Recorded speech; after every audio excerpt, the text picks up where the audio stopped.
நிறைய ட்ராமா நடக்கிற டயத்தில் நீங்கள் இங்கே வந்து எங்கள் கூட இருக்கீங்க. Thank you so much.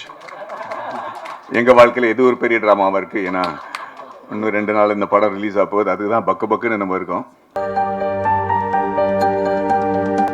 ஒரு அரை மணி நேரம் அவர்கிட்ட நம்ம பேசினோம்னா நமக்கு தெரியும் அவருக்கு சினிமா மேலே எவ்வளோ ஒரு அவ்வளோ கணக்கில்லாத ஒரு காதல் இருக்குது அப்படின்றத. ஒவ்வொரு ரோலும் அவர் பண்ணுறது வந்துட்டு மெனக்கெட்டு அதுக்காக வந்து நிறைய விஷயங்களை வந்து லேர்ன் பண்ணி அன்லேர்ன் பண்ணி ரொம்ப நிறைய எஃபர்ட்டோட பண்ணுற ஒரு பர்சனாலிட்டி. இன்னைக்கு நம்ம அவ்வளோ அவரை லவ் பண்ணுறோம் அப்படின்னா எல்லா காதலுக்கும் ரொம்ப டிசர்விங்கான ஒரு பர்சன் அப்படின்னு சொல்லலாம்.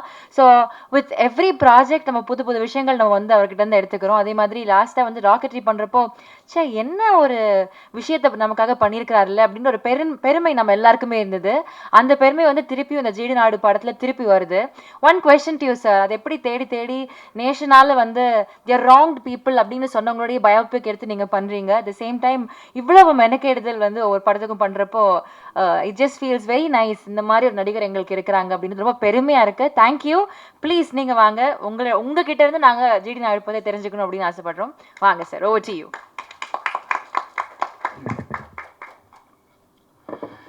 அனைவருக்கும் வணக்கம். என்னோட ப்ரெஸ் மீடியா ஃப்ரெண்ட்ஸுக்கு ரொம்ப ரொம்ப நன்றி.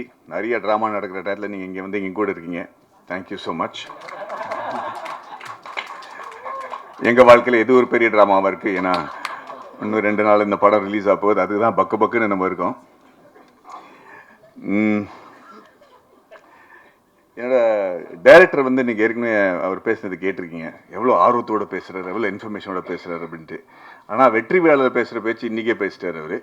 ஸோ அதனால் நான் அந்த நன்றிங்கிறது தான் அந்த அப்புறம் தான் சொல்ல போகிறேன். ஏன்னா எனக்கு நல்ல ஞாபகம் இருக்குது. என் முதல் படம் முடிச்ச அப்புறம் மணி சார் கிட்ட போய் நான் ஒரு நல்ல அப்போ தான் இமெயில் புதுசாக வந்துருச்சு. அவருக்கு நான் இமெயில் எழுதினேன்.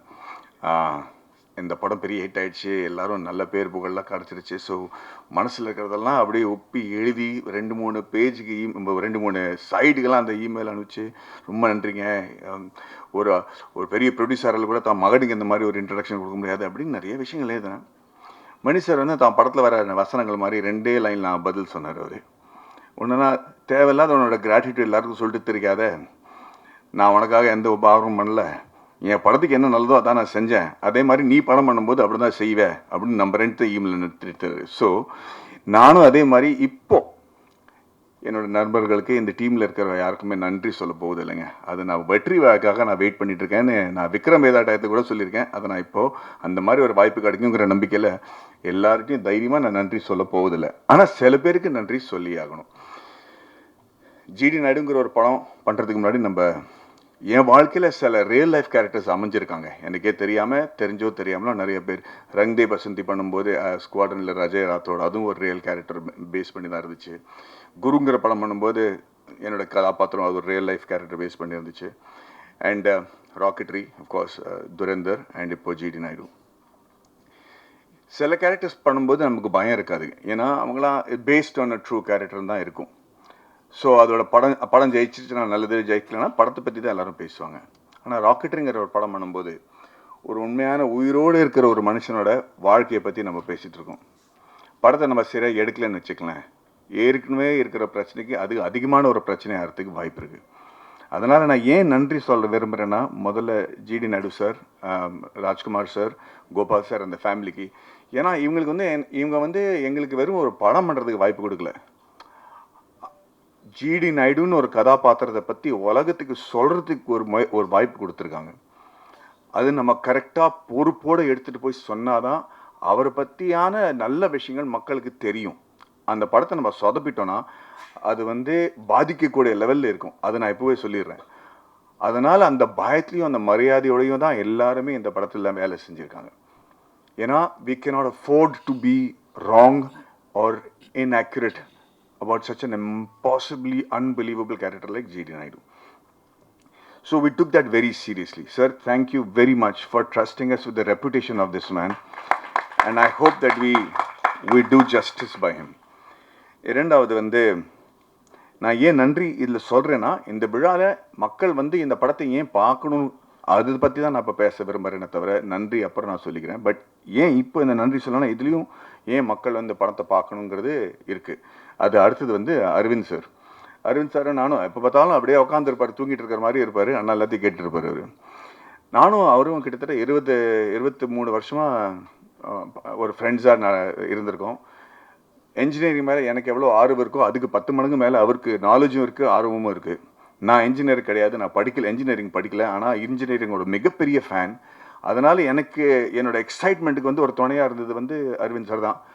பிகினிங்லேயே வந்து ஹெலிகாப்டர் எப்படி பண்ணணும், அது எப்படி பறக்க வைக்கணும், ஆர்சி ஹெலிகாப்டர், உண்மையான ஹெலிகாப்டரில் ஆர்சி ஹெலிகாப்டர் பிளேன்ஸ் அதெல்லாம் பறக்க வைப்போம். அதுலேயே கீழே வந்து என்னோடய ஃபோனை ஒட்டி அதை எப்படி ட்ரோனை ஆக்குவோம், மேலேருந்து எப்படி ஃபோட்டோ எடுக்க முடியும் அப்படின்னு நிறையா எக்ஸ்பெரிமெண்ட்ஸ்லாம் நம்ம பண்ணியிருக்கோம். ஆனால் அவர் ஒரு சினிமாட்டோகிராஃபர், ஒரு டிஓபி, நிறைய படங்கள் பண்ணியிருக்காரு. இவ்வளோ நல்ல ஃப்ரெண்டாக இருந்தால் கூட நானும் அவரும் சேர்ந்து வேலை செய்கிறதுக்கு வாய்ப்பு கிடைக்கல. அவர் என்கிட்ட சைடாக சொல்லுவார், நம்ம 2 பேரும் எனக்கு ஒரு படமும் கிடைக்கல உங்கள் கூட மேடி அப்படின்னு அவர். எனக்கும் அது புரியல, ஏதோ ஒரு காரணத்துக்கு அது அமையாமையே இருக்கும். ராக்கெட்ரிங்கிற படத்தில் கூட அப்போ அங்கே நான் பாம்பே போய் செட்டில் ஆகிட்டேன். ரொம்ப நாளுக்கு அப்புறம் தான் தொடர்பே நமக்கு ஸ்டார்ட் ஆகுது. ஆனால் அப்போ கூட நம்ம நடுநடுவில் பேசுவோம். தவிர நிறைய நாளாக ஒரு கிட்டத்தட்ட 6-8 மாதமாக பேசலை நம்ம, ஏன்னா நான் பிஸியாக இருந்துட்டேன். திடீர்னு ஃபோன் பண்ணி அவருக்கு நான் ஃபோன் பண்ணுறேன், அரவிந்த் சார் எனக்கு ப்ராஜெக்ட் கிடச்சிருச்சு, நீங்கள் வரீங்களா அப்படின்னு கேட்டிருக்கேன். என்ன ப்ராஜெக்ட் மேடம்? ராக்கெட்டுன்னு ஒரு ப்ராஜெக்ட். ஓ வெரி குட். நான் என்ன பண்ணுவோம், நீங்கள் வாங்க என் கூட துணையாக இருங்க, இந்த படத்தை நம்ம பண்ணுவோம், உங்களுக்கு இன்ஜினியரிங் பற்றி நிறைய தெரியும், வரீங்களா அப்படின்னு கேட்டேன். வரேனே அப்படின்னாரு. எப்போ வரணும் அப்படின்னு கேட்டார். ஒரு 3 மணி நேரத்தில் ஃப்ளைட் இருக்குது, பாம்பேக்கு வந்துடுறீங்களான்னு கேட்டேன். நம்ப மாட்டீங்க, குடும்பத்தோடு வந்துட்டாங்க சார். அவங்களும் அவங்க ஒய்ஃப், எனக்கு ரொம்ப பிடிச்ச ஒரு லேடி வைஷ்ணவி மேம், 2 பேரும் சேர்ந்து அன்னைக்கு வந்தவங்க ராக்கெட்ரி முடிஞ்சு ரிலீஸ் வரைக்கும் என் கூடயே இருந்திருக்காங்க. ஏன் சொல்ல வரேன்னா, இவர் இந்த சப்ஜெக்ட் என்கிட்ட கொண்டு வரும்போது எனக்கு இதில் ஒரு பயங்கரமான தத்துவம் இருக்கும் அப்படின்னு புரிஞ்சிருச்சு. ஏன்னா லேஸில் கொண்டு வர மாட்டார். அப்படி கொண்டு வந்து இந்த இன்ஜினியரிங்கோட எனக்கு ஜிடி நாயுடு பற்றி தெரியாதுங்க. எனக்கு தெரிஞ்சதெல்லாம் கவுண்டமணி சார் ஒருத்தரை பெரிய ஜிடி நாயுடு திட்டுறது தான் தெரியுமே தவிர அவர் என்ன பெரிய சயின்டிஸ்டா அப்படின்னு கேள்விப்பட்டிருக்கேன். அதுக்கு மேலே எனக்கு அவரை பற்றி தெரியாது. அதுவே ஒரு பயங்கர குற்றுணர்ச்சியோட தான் நான் இப்போ ஃபீல் பண்ணுறேன். ஏன்னா அரவிந்த் சார் இந்த ஆளை பற்றி சொல்லும்போது எனக்கு நான் ரொம்ப பிரமிச்சு போயிட்டேன். சரி, இவரை பற்றி ஏன் மக்களுக்கு தெரியல அப்படிங்கிறது. இந்த படத்தோட நோக்கமே ஜிடி நாயுடுன்னு ஒரு ஆளை பற்றி நம்ம தமிழ் சிலபஸில் ஒரு சாப்டர் இருக்கணுங்கிற போராட்டம் தான் நம்ம அதித்தி பாலனோட போராட்டம். அந்த படத்தில் சாப்டர் இல்லைன்னு நான் கேள்விப்பட்டேன். அது எனக்கு ரொம்ப தப்பாக தோணுச்சுங்க. அண்டு அதுக்கப்புறம் இந்த கதை எப்படி நடந்துச்சு, யார் என்ன பண்ணாங்கன்னு ஏற்கனவே எல்லாரும் பேசியிருக்கிறாங்க. பட் அதுக்கு என்ன the root cause of me getting involved with this project எப்படின்னா, எனக்கு ஒரு பாம்பு புல் மாதிரி பிடிச்சா விட்டுற மாட்டேன். ஸோ இது வச்சா கொடுமை சர்ச்சா மாட்டேன் லெவலுக்கு போயிடுவேன்.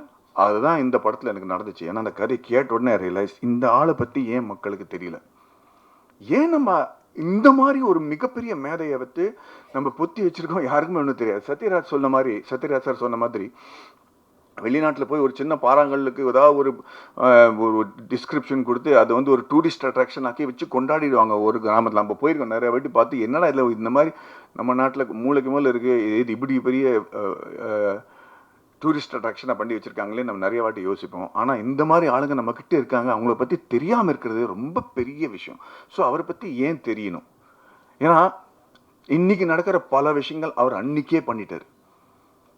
ஊபருங்கிற விஷயம் இப்போ தான் நமக்கு தெரியும், அது அவர் அன்றைக்கி கிட்டத்தட்ட 80 வருஷம் முன்னாடியே பண்ணிட்டார். அந்த மாதிரி பல விஷயங்கள் இந்த படத்தில் நீங்கள் பார்க்க போகிறீங்க.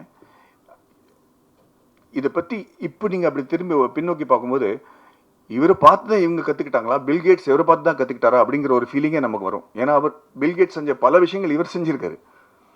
ரெண்டாவது, நானும் கிருஷ்ணகுமார் என்ன முடிவு பண்ணோன்னா, கதையில் இது வரைக்கும் அவர் பற்றி ஏற்கனவே தெரிஞ்ச விஷயங்கள்லாம் நம்ம சொல்ல போகிறதில்ல. ஏன்னா அவர் பற்றி தெரிஞ்ச இவர் இன்வென்டராக இருக்கார், இவ்வளோ விஷயங்கள் இன்வென்ட் பண்ணார், அதெல்லாம் பெரிய படத்தில் ஒரு 10% தான்.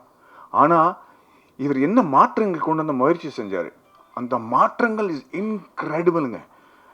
ஃபீமேல் எஜுகேஷனாக இருக்கட்டும், எஜுகேஷனல் ரிஃபார்ம்ஸாக இருக்கட்டும், அக்ரிகல்ச்சராக இருக்கட்டும், பாலிடெக்னிங்கிற ஒரு வார்த்தை என்னன்னு இவரால தான் நமக்கு தெரியுது. பாலிட்டிக்கை இன்வென்ட் பண்ணுறதே இவர் தான் ஒரு சுச்சுவேஷன். அப்படி am I right? This is factually. So அந்த மாதிரி இருக்கும்போது ஏன் இவரோட கதையை பொத்தி வச்சுருக்காங்கிறத எனக்கு புரியல. அண்ட் தென் முழு கதை கேட்கும்போது நான் மிரண்டுட்டேன். இன்றைக்கி இருக்கிற ஸ்டார்ட் அப்ஸ் இப்போ நிறைய பேர் நம்ம நாட்டில் சின்ன சின்ன லேடிஸ் எல்லாம் வந்து ஊறுகாய் விற்று அப்பளம் பண்ணி விற்று பல லட்சம் ரூபா மாதத்துக்கு சம்பாதிக்கிறாங்க. Because they started their own enterprise. அது ஸ்டார்ட் பண்ணி ஒரு ப்ராடக்ட் இருக்கிறது மட்டும் இல்லை, அதை எப்படி பாதுகாப்பாக வச்சுக்கிறது, அதோட கம்ப்ளைன்ஸ் என்ன, how do you start the company, how do you do the taxation, how do you do the compliance, quality control, இதெல்லாம் பண்ணி how do you start a bank account, how do you get this money in your account, how do you sell it online, இதெல்லாம் படிக்காதவங்க பண்ணிட்டு இருக்காங்க. And சத்தியமாக சொல்கிறேன், their earning in lakhs of rupees.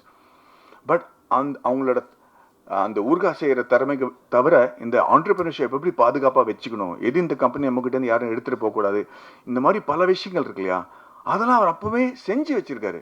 And இன்னைக்கு GT Naidu நம்ம அன்றைக்கே கொண்டாட்டிருந்தோம்னு வச்சுங்களேன். அன்றைக்கி வந்து முதல்ல வெள்ளைக்காரங்க வந்து அவங்கள ஸ்டாப் பண்ணாங்க, அவருக்கு கிடைக்கக்கூடிய மரியாதை கொடுக்கல, அவங்களுக்கு கிடைக்கக்கூடிய அவர் சக்ஸஸ்ஃபுல் ஆகிறதுக்காக நடுவில் நின்னாங்க.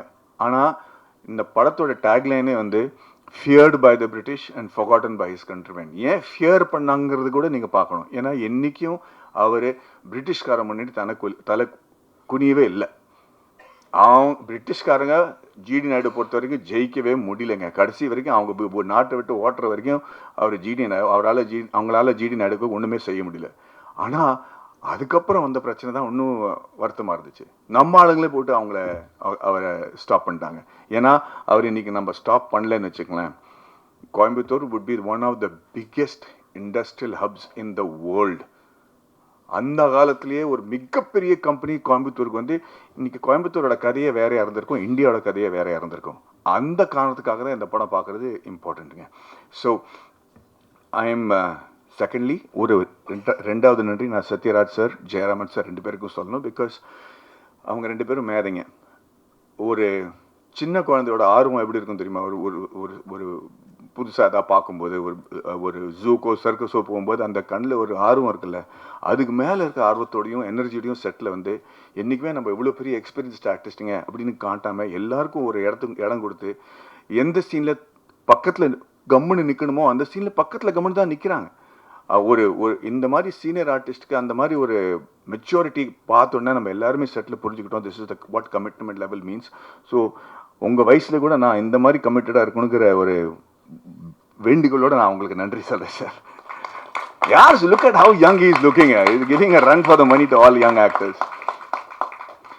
அண்ட் கடைசியாக நன்றி சொல்கிறது ஏன் மறுபடியும் நன்றின்னு சொல்கிறேன், பிகாஸ் இதுக்கு இந்த சினிமாவுக்கு பொறுத்த ஒரு விஷயமா இருக்குது. இஸ் விஜய் அண்ட் வர்கீஸ் மூலம் ரெண்டு பேரும் என்னோட ராக்கெட்டில் ப்ரொடியூசராக இருந்தாங்க. இந்த படம் பண்ணும்போது பல வாட்டி எனக்கு வந்து நான் உள்ளே போயிட்டேன்னா வெளியே வர முடியாதுன்னு எனக்கு தெரியும். ஆனால் எனக்கு நம்பிக்கைன்னு ஒன்று கொடுக்கறதுக்கு ஏன் இல்லாமல் இருக்கிறதுக்கு காரணம் என்னென்னா, எனக்கு புரியல ஏன் இந்த ஆளை பற்றி யாருக்கும் தெரியல அப்படிங்கிறது. நான் நிறைய ஆராய்ச்சி பண்ணிட்டு இருந்தேன், அதுக்கு டைம் ஆகிட்டு இருந்துச்சு. அண்ட் நிறைய வாட்டி நான் விஜய் சொன்னேன், Vijay I sure you want to do this film, I sure we want to do this film அப்படின்னு கேட்டிருக்கேன்.